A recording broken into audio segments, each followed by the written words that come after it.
오늘 시간 우리에게 주신 은혜의 말씀은 요한복음 14장 말씀입니다. 신약성경 170이면 요한복음 14장 8절로 14절까지 말씀 저와 여러분이 한 절씩 번갈아 읽으시겠습니다. 빌립이 이르되 주여 아버지를 우리에게 보여주옵소서. 그리하면 족하겠나이다.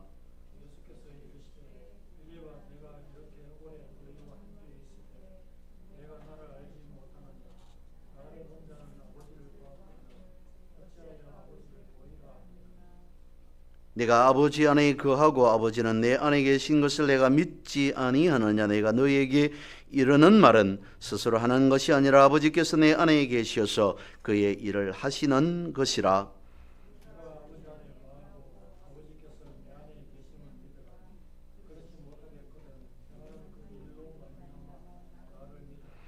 내가 진실로 진실로 너희에게 이르노니 나를 믿는 자는 내가 하는 일을 그도 할 것이요 또한 그보다 큰 일도 하리니 이는 내가 아버지께로 감이라.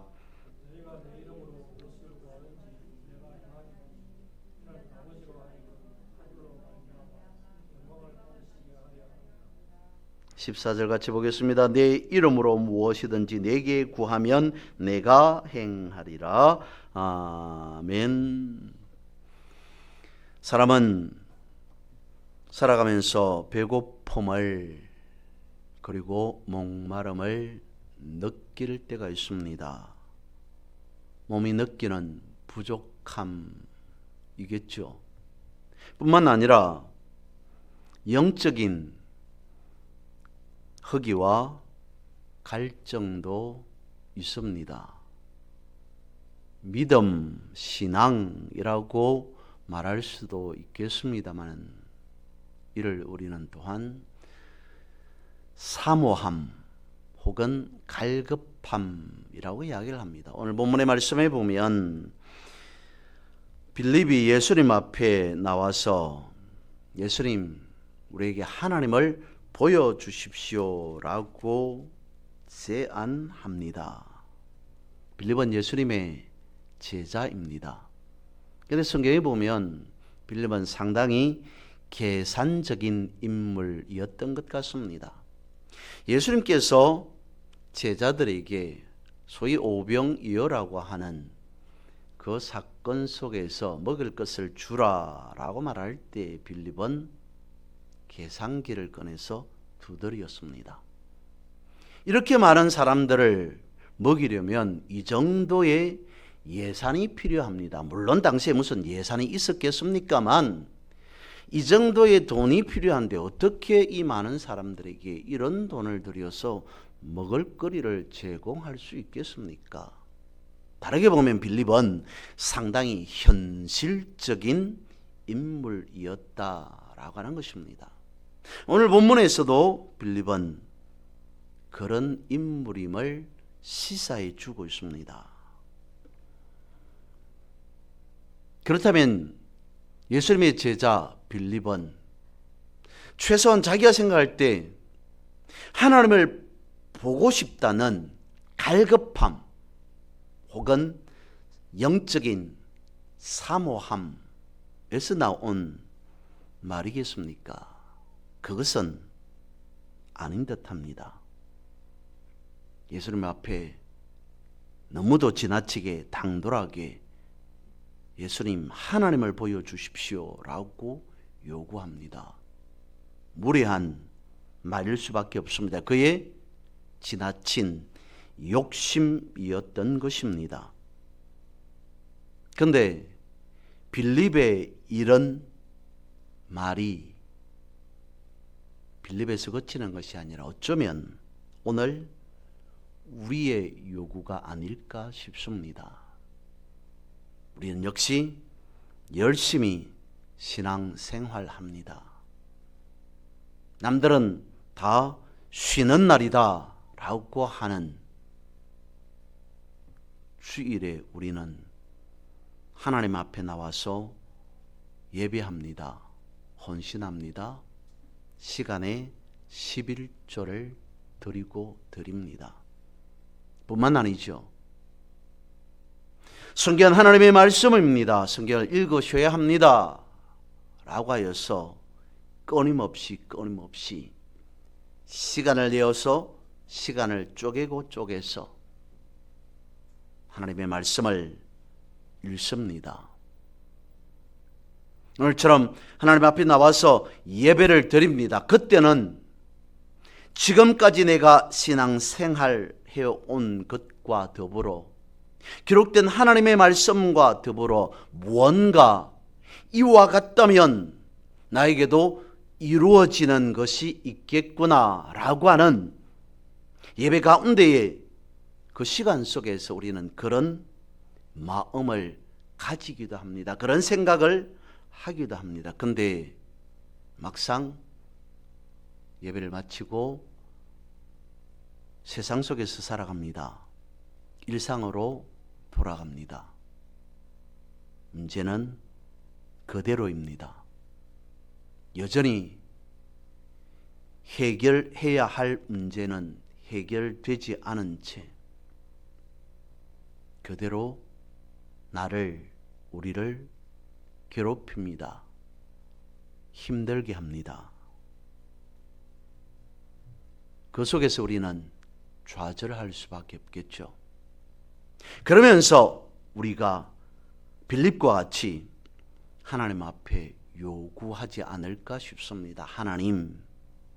하나님께서 살아계신다면 나에게 나타나셔서 정말 하나님께서 살아계심을 보여주십시오라고 하소연하듯이 요구하지 않을까 싶습니다. 그러면 저는 평생에 흔들리지 않는 그런 믿음으로 살아가겠습니다. 온전히 하나님만 바라보고 하나님만 붙잡고 살아가겠습니다 라고 요구할 때가 있지 않느냐는 것입니다. 그렇다면 빌립의 말처럼 혹은 우리의 생각처럼 우리의 마음처럼 하나님께서 우리의 눈앞에 나타나 보이신다면 과연 우리는 그런 믿음의 삶을 살아가게 되어질까? 다시 한번 생각해 보지 않을 수 없습니다. 예수님께서는 이런 것을 모르시겠습니까? 아실 겁니다. 그런데 왜 예수님은 빌립의 제안을 거절하셨을까요? 예수님만으로 확신이 차지 않은 빌립의 마음을 예수님께서 읽으셨습니다. 빌립은 예수님만으로 채워지지 않은 믿음을 가지고 있었다라고 하는 것이죠. 그가 하나님을 보여주십시오라고 한 것은 앞서 말씀드린 바와 같이 갈급함도 내지는 사모함도 아닌 그의 허황된 욕심이었습니다.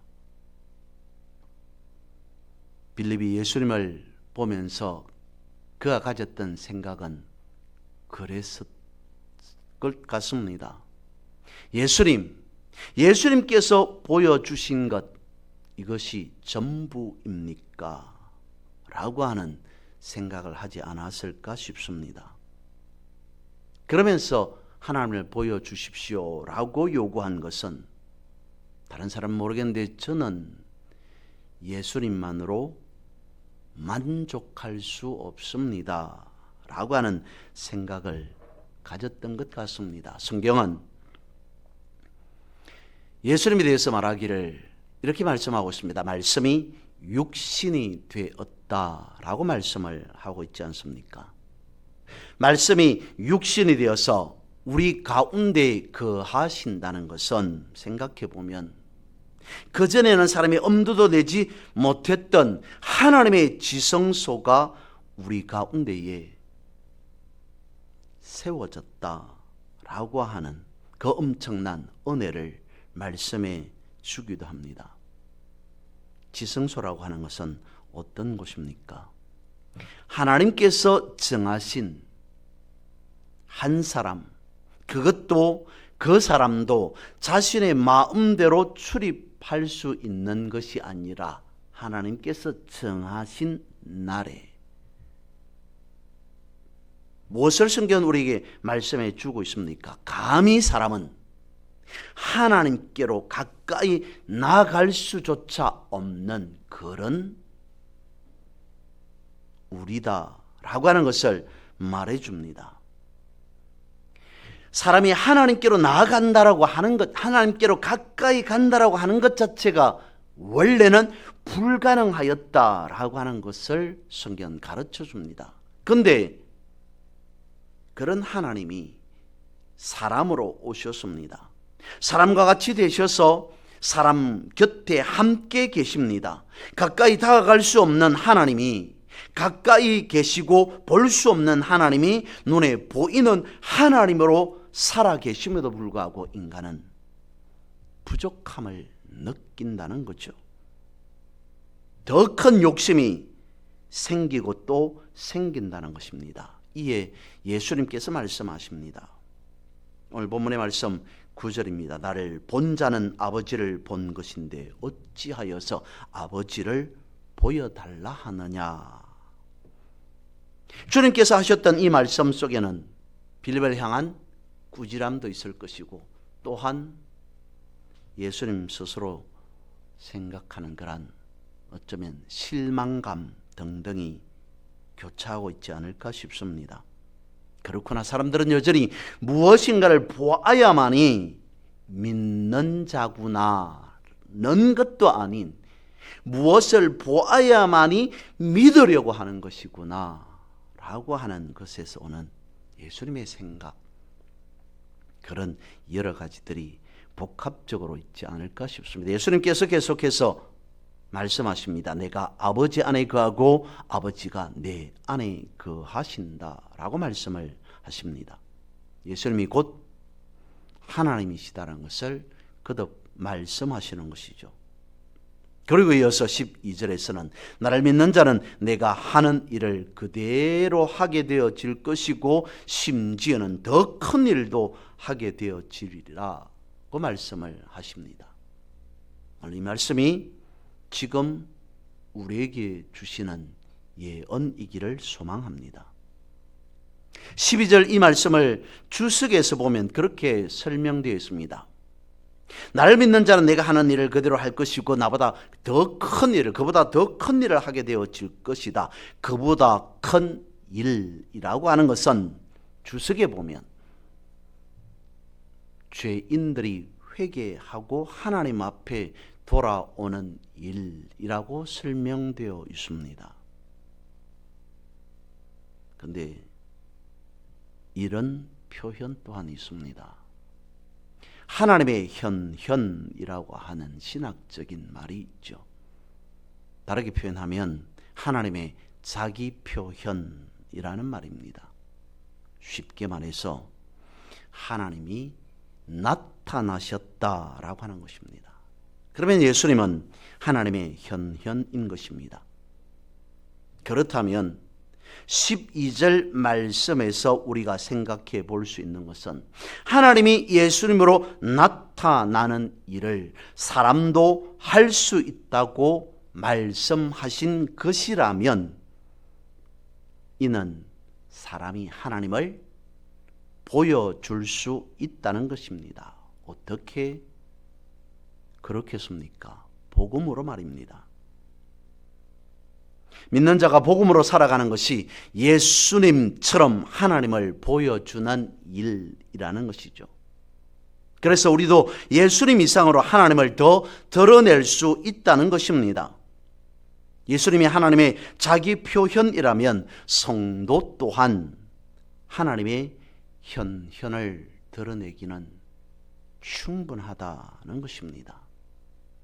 예수님께서 빌립에게 어쩌면 이것까지 지적하신 것은 아닐까?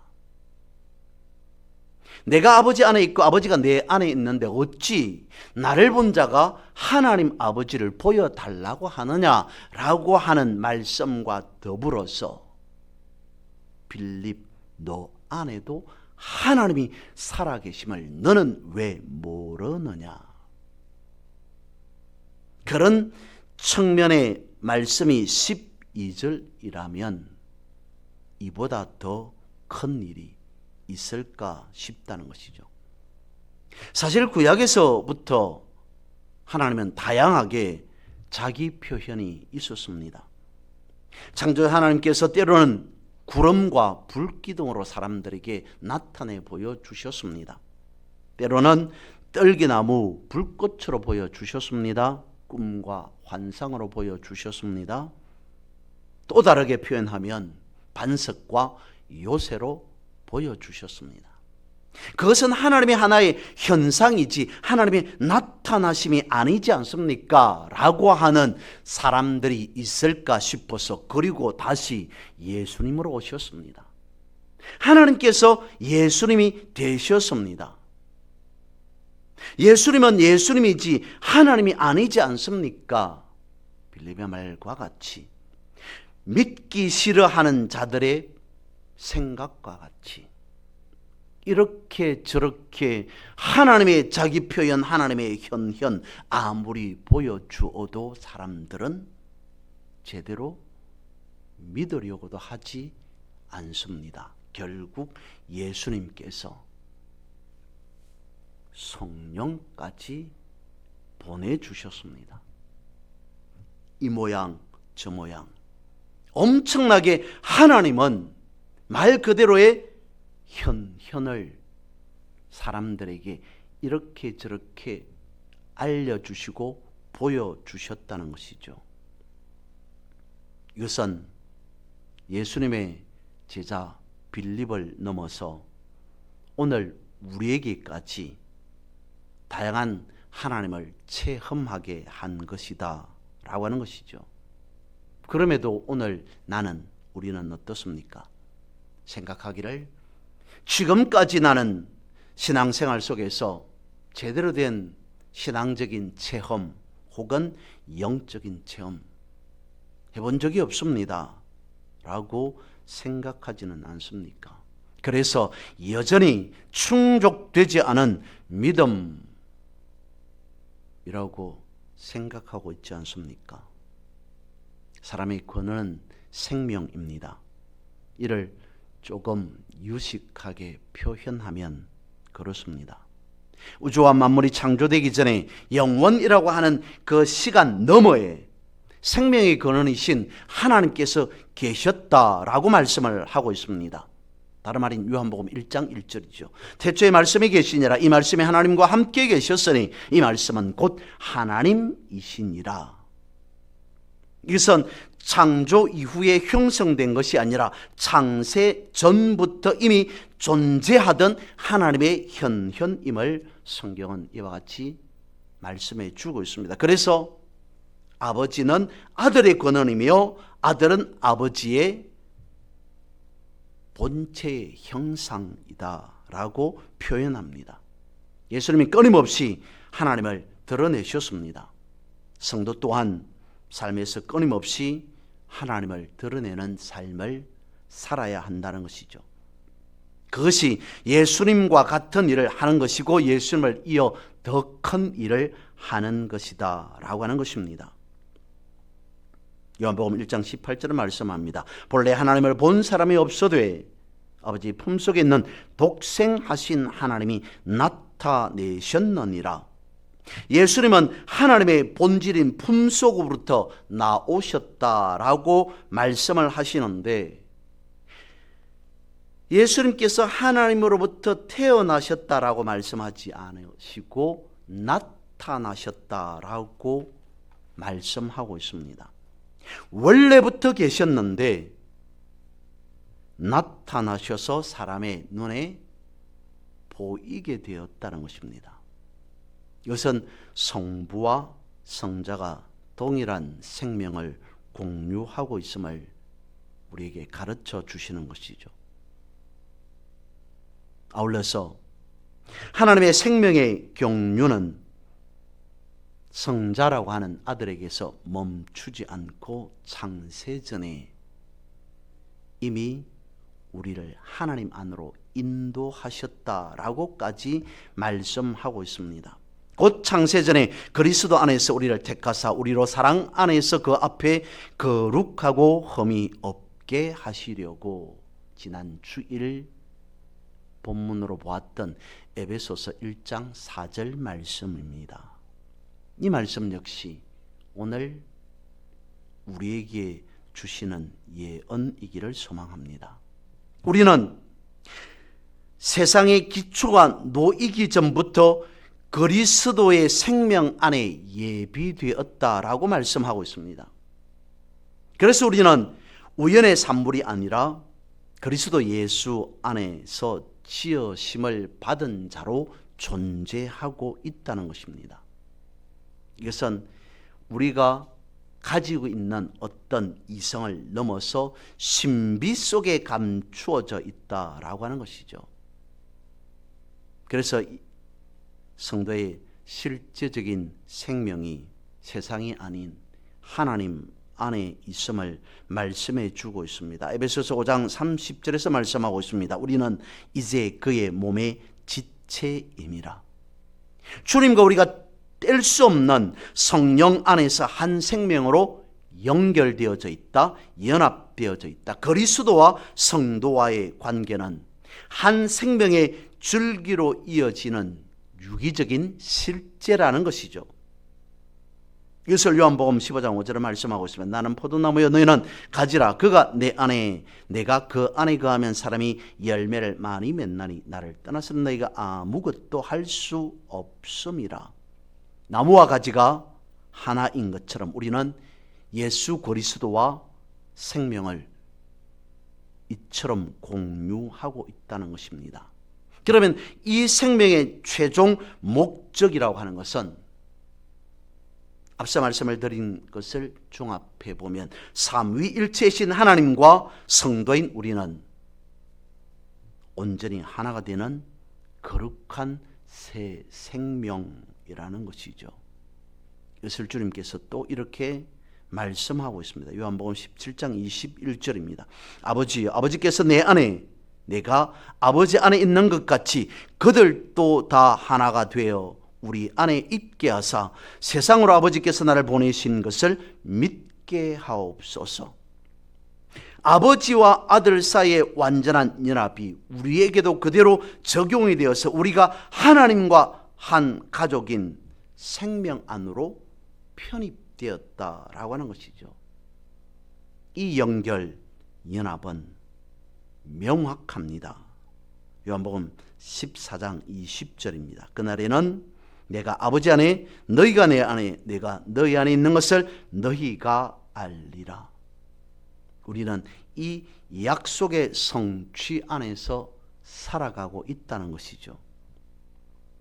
그래서 우리는 아담에게서 물려받은 그런 생명으로 살아가는 것이 아닌 하나님의 모든 충만하신 것으로 너희에게 충만하게 하시기를 구하노라 라고 하시는 말씀처럼 하나님의 충만을 공급받은 자라는 것입니다. 부족함도 모자람도 없는 넘치는 그 은혜를 받고 살아가는 자. 우리의 눈에 비록 하나님을 볼 수 없다 할지라도 부족함도 모자람도 없이 충분하여 차고 넘치는 은혜 안에 있다는 것입니다. 오늘 본문에서 하나님을 보여주십시오 라고 당돌하게 요구하였던 제자 빌립의 이후의 삶은 어떻겠습니까? 빌립의 노년은 달라졌습니다. 예수님의 제자로서 다른 제자들과 같이 순교하였습니다. 어쩌면 젊은 시절 그가 예수님 앞에 말했고 나타내 보여 주었던 그런 것들을 평생 생각했을 겁니다. 젊은 시절 계산적이었던 그 모습은 다 내려놓고 오직 복음의 헌신했습니다. 그리고 순교했습니다. 성경은 우리에게 그것을 가르쳐 주고 있습니다. 주 안에 있을 때 풍성하게 누리는 축복과 은혜, 그것은 한 사람의 생명을 통해서, 한 사람의 인생을 통해서도 차고 넘친다는 것입니다. 이 축복과 은혜가 우리 모두에게 이어지기를 주님의 이름으로 선포하고 축복합니다.